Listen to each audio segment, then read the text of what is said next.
अरे नहीं भाई, होना तो यही चाहिए ना। अभी आप लोग क्या कहते हैं? अभी मैंने पिछले जुम्मे को, अभी ये जो जुम्मा गुजरा है ना, ये जुम्मे में मैंने जुम्मे के आखिर में मैंने अपने जो है मतलब वहाँ जो जितने लोग नमाज़ पढ़ने आते हैं जुम्मे की, मैंने उनके सामने ये बात रखी थी।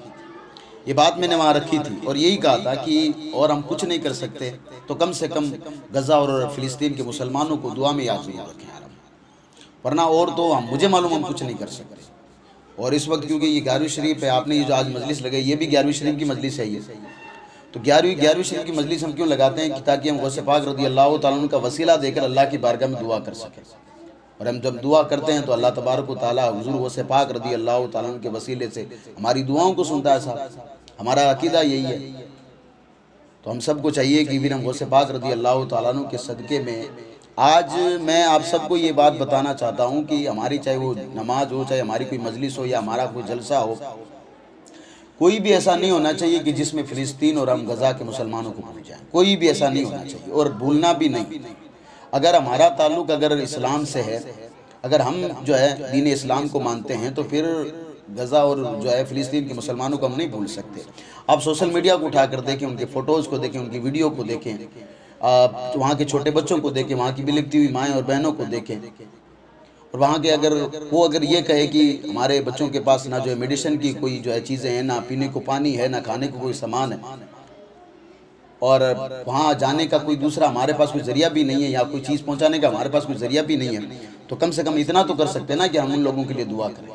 तो आज चाहे आप पूरे 11वीं शरीफ में चाहे कोई भी मजलिस कराएं आप अपने घर में, तो आखिर में जो दुआ करने वाला बंदा कोई भी है या आप खुद दुआ कर रहे हैं, तो ख़ास कर फ़िलिस्तीन और गज़ा के मुसलमानों के लिए दुआ ज़रूर करें आप। और जितनी भी तंजीमें उनकी मदद के लिए इस वक्त लगी हुई है, कोशिश करें कि उन तंजीमों के ज़रिए जो है मतलब फ़िलिस्तीन और जो है वो गज़ा के मुसलमानों तक हमारी जो हेल्प हमसे हो सके ना, वो आप वहाँ तक पहुँचाएँ।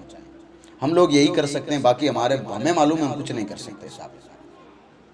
आप देखें गौसे पाक रज़ी अल्लाह तआला अन्हु का ये जो महीना है, इतना खूबसूरत महीना है ये।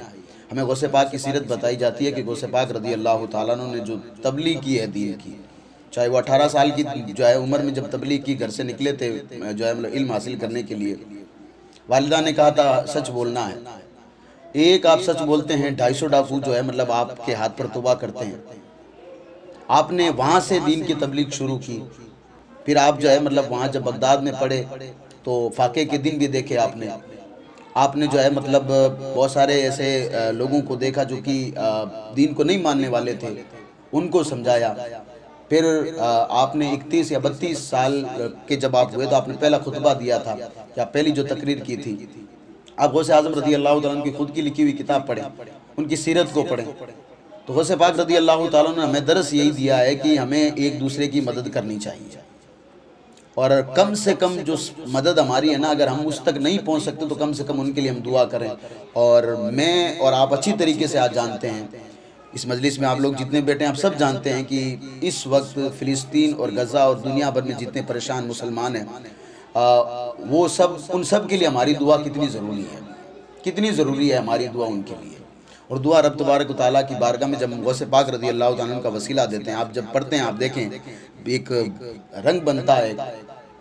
एक हमारे यहाँ पर एक कलाम पढ़ा जाता है और बड़ा खूबसूरत है, पूरी दुनिया में बड़ा फेमस कलाम है ये और बड़ा मकबूल कलाम है। बंदा जब पढ़ता तो कामयाब होता है। हमारा अकीदा ये है कि जब कोई बंदा हुज़ूर गौसे पाक का वसीला दे और अल्लाह तबारक व तआला की बारगाह में उसकी दुआ कबूल ना हो ही नहीं सकता साहब। भाई वो भी सच्चे गौसे पाक रज़ी अल्लाह तआला अन्हु की भी तालीम पर अमल करने वाला भी होना चाहिए ना भाई।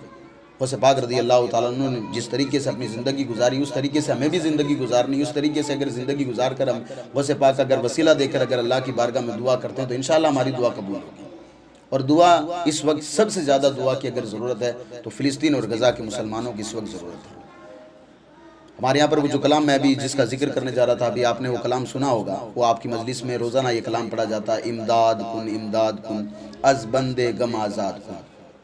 ये कलाम पढ़ा जाता है और इस कलाम का जो खुलासा ये है कि हम लोग अल्लाह तबारक व तआला की बारगाह में हुज़ूर सैयदना शेख अब्दुल कादिर जीलानी, जिनको मैं और आप गौसे आज़म रज़ी अल्लाह तआला अन्हु कहते हैं, उनका वसीला देकर अल्लाह की बारगाह में हम दुआ करते हैं। बाकी कोई दूसरी ऐसी वैसी चीज़ भी नहीं है जो आपको दुनिया के लोग इधर से उधर की बातें बताते हैं, नहीं।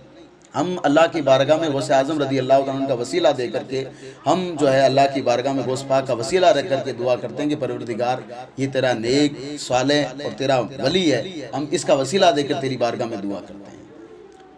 तो हमने अपने लिए बहुत सारी दुआएं की है। इस वक्त जो ज़रूरत है जो फ़िलिस्तीन और गज़ा के मुसलमानों की, तो उनके लिए आप दुआ ज़रूर करें। ये जो इमदाद गुन आप पढ़ते हैं ना, इसमें 2-3 जो है शेर ऐसे हैं कि अपने आप जो है जो मुसलमान होता है ना भाई, उसको जो है मतलब तकलीफ़ नज़र आती है और अपने आप जहन उनकी तरफ, उन बच्चों की तरफ, उन माओ बहनों की तरफ, वहाँ की जो मजलूम लोगों की तरफ चला जाता है यार। आप उसमें एक शेर देखें कि निकाला है पहले भी डूबे हुओं को, अर्ज़ करते हैं कि निकाला है पहले भी डूबे हुओं को और अब डूबतों को बचा गौसे आज़म। और अगला शेर है कि भंवर में फंसा है सफ़ीना हमारा। सफ़ीना का मतलब है कश्ती।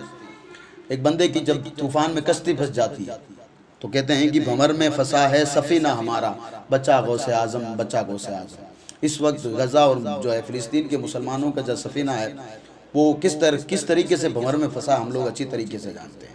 इसलिए आप 11वीं की महफ़िल कर रहे हैं, 12वीं की महफ़िल कर रहे हैं, या अपने घर में जो भी छोटी बड़ी जो भी महफ़िल आप कर रहे हैं, आप नमाज़ पढ़ रहे हैं, आप फातिहा लगा रहे हैं, जब भी आप कर रहे हैं तो दुआ, इन लोगों के लिए दुआ आप ज़रूर करें। और जो लोग इस वक्त उनकी मदद के लिए वहाँ तक पहुँचे हुए हैं, चाहे कोई भी तंजीम उनकी मदद कर रही है, चाहे वो गज़ा में बैठ कर तक उनकी जो है तकलीफ़ को दूर कर रही है, उन तक मेडिसिन पहुँचा रही है, उन तक पानी पहुँचा रही है, उन तक खाना पहुँचा रही है, कम से कम हमारा फ़र्ज़ ये बनता है कि हम जो है अपनी तरफ से, हमारी जो कोशिश है, जो हमारी हैसियत है ना, हम जो है हमारी तरफ से उनके लिए मदद ज़रूर करें, डोनेशन ज़रूर करें, ताकि जो है कल क़यामत के दिन हम रब की बारगाह में अर्ज़ कर सकते हैं कि हमें वहाँ जाने तो नहीं दिया जा रहा था, लेकिन कम से कम हमारे पास जो माल था, परवरदिगार हमारे पास जो ज़राए थे, हमने उसका खूब इस्तेमाल किया। और नियत तो रब बेहतर जानता है सबकी, सबकी जानता है ना भाई। अब सब यहाँ बैठकर जो कुछ कर रहे हो अल्लाह को तो पता है ना भाई। और ये बात याद रखें कि सिर्फ नमाज़ों से कुछ नहीं होने वाला है, उम्मत का ख्याल भी बहुत ज़रूरी है। अगर हमने उम्मत का ख्याल नहीं रखा, तो मैंने 4-5 दिन पहले एक छोटे से मासूम बच्चे की तस्वीर देखी थी। वो फ़िलिस्तीन या गज़ा का कोई बच्चा था, उसके नीचे एक लाइन लिखी हुई थी, नमाज और सिर्फ नमाज और हज पर ध्यान देने वालों, कल क़यामत के दिन मैं तुम्हारी शिकायत रब की बारगाह में करूँगा। यार अगर वो रब की बारगाह में शिकायत करेंगे तो फिर हमारा क्या बनेगा, आप ये बताएं हमें। तो आपकी जो मजलिसें ये होती है ना, फिर इनमें इन लोगों के लिए आप दुआ ज़रूर करें यार।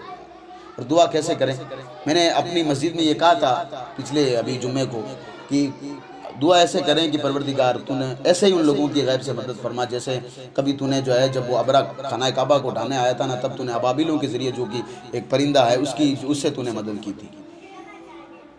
या फिर हज़रत उमर इब्न ख़त्ताब रज़ी अल्लाह ताला अन्हु जैसा कोई फिर बादशाह कोई भेज दे जो कि इस उम्मत की खबर लेने वाला हो, या फिर कोई हज़रत सलाहुद्दीन अय्यूबी जैसा भेज दे। कौन सलाहुद्दीन अय्यूबी? वो सलाहुद्दीन अय्यूबी जिसके हाथ पर अल्लाह तबारक व तआला ने बैतुल मुक़द्दस की फ़तह रखी थी। वो सलाहुद्दीन अय्यूबी की कहते हैं कि उनके ज़माने में कोई एक काफ़िला हज करने के लिए जा रहा था, तो कोई ईसाई था या फिर एक यहूदी था, मुझे अच्छी तरीके से याद नहीं है। एक ईसाई था, एक यहूदी था, जिसने उस पूरे काफ़िले को रोक दिया और रोककर उन पर जुल्म किया। और जुल्म करने के बाद, उनको खूब मारने के बाद उनसे कहा कि अगर तुम्हारा नबी अगर ज़िंदा है तो तुम्हारे नबी को पुकारो, वो आएँ तुम्हारी मदद करें। जब ये बात हज़रत सुल्तान सलाहुद्दीन अय्यूबी तक पहुँचती है रहमतुल्लाहि ताला, जब उन तक ये बात पहुँचती है तो वो अपनी फ़ौज को लेकर जब उन पर चढ़ाई करते हैं, फिर उस कमांडर को जब पकड़ते हैं तो कमांडर को यही कहते हैं, देख ये अल्लाह तबारक व तआला ने अपने नबी सल्लल्लाहु अलैहि वसल्लम के ग़ुलाम को भेजा है ताकि मैं तुझे बता सकूं कि अल्लाह तबारक व तआला की जो मखलूक है, और ख़ासकर वो जो कि नबी करीम सल्लल्लाहु अलैहि वसल्लम की उम्मत है, अगर उस पर कोई जुल्म करता है तो अल्लाह तबारक व तआला फिर गैब से कैसे मदद करता है। अगर हम दुआ करेंगे तो इंशाअल्लाह तबारक व तआला, हम जो वसीले से दुआ करते हैं तो इंशाअल्लाह तबारक व तआला अल्लाह हमारी दुआओं को ज़रूर कबूल करेगा। बस इतनी ज़रूरत है कि मजलिसों का जो हमने जितना भी इस मजलिसों में खर्चा करते हैं, कुछ भी करते हैं, कम से कम इस वक्त सख्त ज़रूरत है फ़िलिस्तीन और गज़ा और दुनिया के जितने भी जहाँ कहीं मुसलमान परेशान हैं उनकी मदद करने का।